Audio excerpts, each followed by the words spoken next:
Eu sou a professora Rafaela Lima e a aula de hoje o tema é hereditariedade. E para tratar desse tema eu já começo com uma pergunta que inquieta o ser humano há muito tempo. Como os filhos recebem as características dos seus pais e como que eles transmitem eles para os seus filhos e para os seus netos? Como é que é isso? Como é que as informações elas são transmitidas? A hereditariedade é a área que justamente trabalha isso. De que forma que as informações biológicas de cada ser é passada adiante? E hoje sabe-se que o centro da hereditariedade, quem é o ator principal no processo de transmissão de características? O gene, o famoso gene. Daí, o ramo da ciência, o ramo da biologia é chamado de genética, que estuda os genes e essa transmissão. É um campo muito vasto, com muita coisa já sabemos, mas algumas coisas ainda estão aí no campo do processo de estudo. Tá bom, eu te dei uma resposta. Eu falei, olha, os genes, eles são responsáveis por essa transmissão. Mas quem são os genes? O que são os genes? Você tem que voltar um pouquinho mais. Todos os seres vivos são formados por células. No núcleo dessa célula, você já aprendeu que é onde ele guarda o material genético. O DNA. O famoso DNA. Mas como é que ele está organizado lá dentro? E vale ressaltar que até os vírus, que não têm célula, também têm material genético. DNA ou RNA. O que a gente está falando? A gente está falando de uma molécula, aqui está a sua estrutura, o DNA, uma estrutura, como a gente chama de uma dupla hélice, ela tem 2 filamentos, ela se estrutura dessa forma mesmo, que ela contém essas informações. Trechos, genes, vão levar essas informações. Então, quando eu falo de um gene, eu estou falando de um segmento do DNA. Nosso DNA é imenso, é longuíssimo. Então, trechos dele é o DNA. Mas desse DNA, a pessoa pensa assim, mas tá, dentro da célula um DNA é como? São o quê? Um monte de bolinhas? O que é esse DNA? Os DNAs, eles são filamentos compridos, imensos, metros e metros de filamentos que estão ali organizados no núcleo da célula. E aí eles estão organizados no que a gente chama de uma cromatina. Então os filamentos eles ficam ali embolados como novelos de lã no núcleo da célula. Quando essa célula precisa se dividir, quando ela precisa passar as informações adiante, por exemplo, você se corta, eu não tenho que regenerar, eu não tenho que ter novas células naquele lugar, vai rolar uma divisão celular. Ou quando eu produzo células reprodutivas, mulheres produzindo óvulos e homens espermatozoides, esse filamento, ele se organiza em bastões, os chamados cromossomos. Então aqui você está vendo um par de cromossomos, um bastão, outro bastão. E repare, eu tenho nesse grande bastão de cromossomo, na verdade, metros e metros do DNA. Então, o que é o gene? É um segmento desse DNA. E aí, é isso que a gente vai receber dos nossos pais. Nós recebemos parte desse DNA. Como que isso vai funcionar? Você vai dar uma olhadinha aqui nesse esquema, antes da gente ir para cá. Aqui, o que eu estou representando aqui?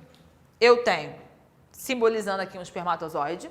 O espermatozoide masculino da espécie humana, ele tem espermatozoide masculino é ótimo, como se tivesse um feminino, né?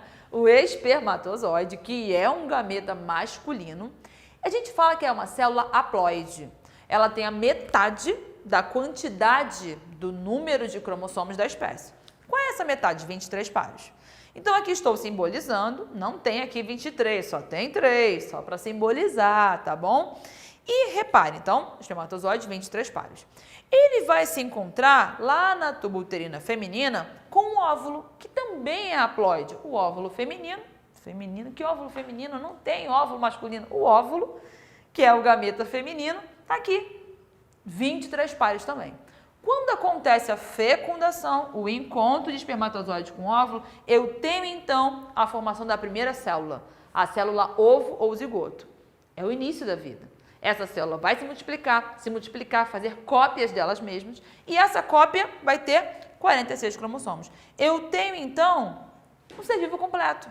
Então, repare, metade da informação genética que eu recebi, metade dos meus cromossomos vieram do meu pai, e metade vieram da minha mãe, para me formar, então, um ser completo.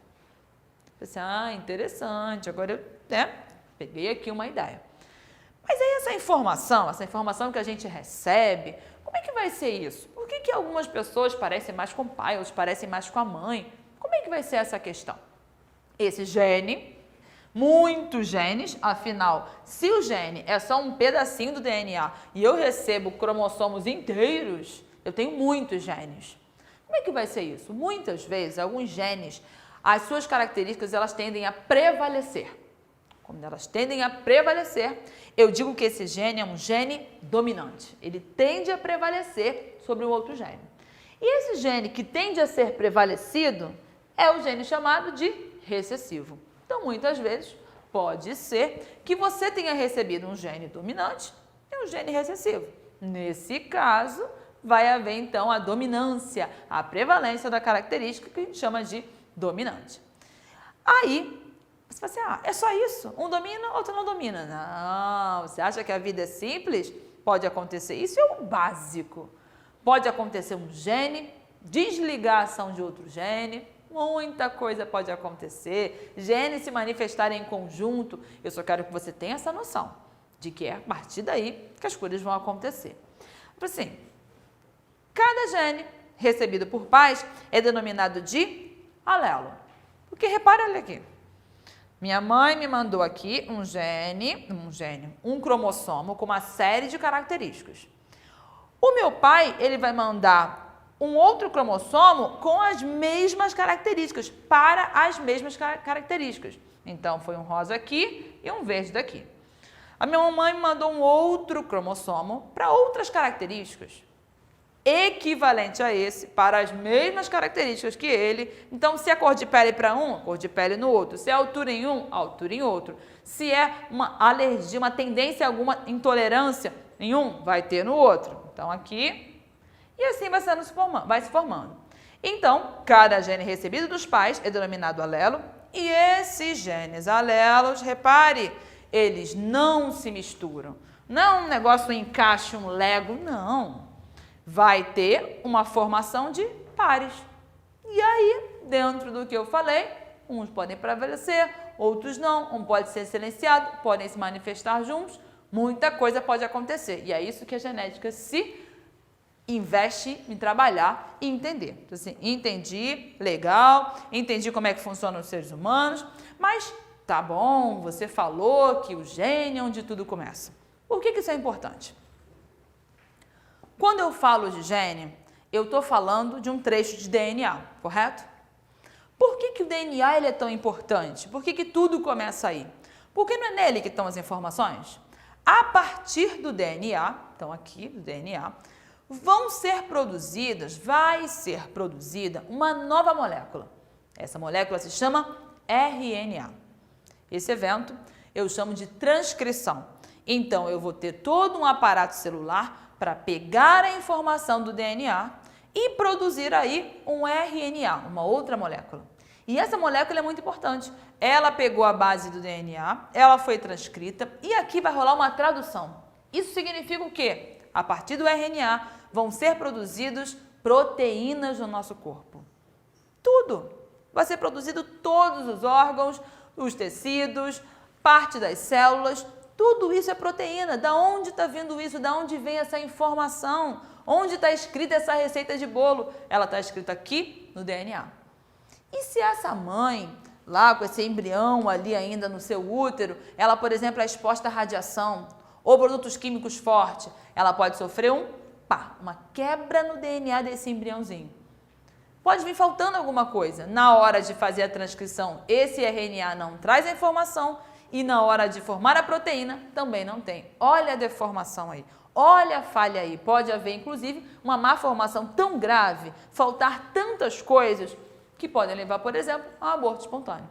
Entendeu a ligação? Entendeu por que para uma mãe, para uma grávida, tem uma série de cuidados? Porque esse DNA, o DNA daquele embrião precisa ser protegido, para que a informação seja transcrita corretamente e para que as proteínas sejam perfeitamente produzidas e aquele ser vivo possa desenvolver de forma completa.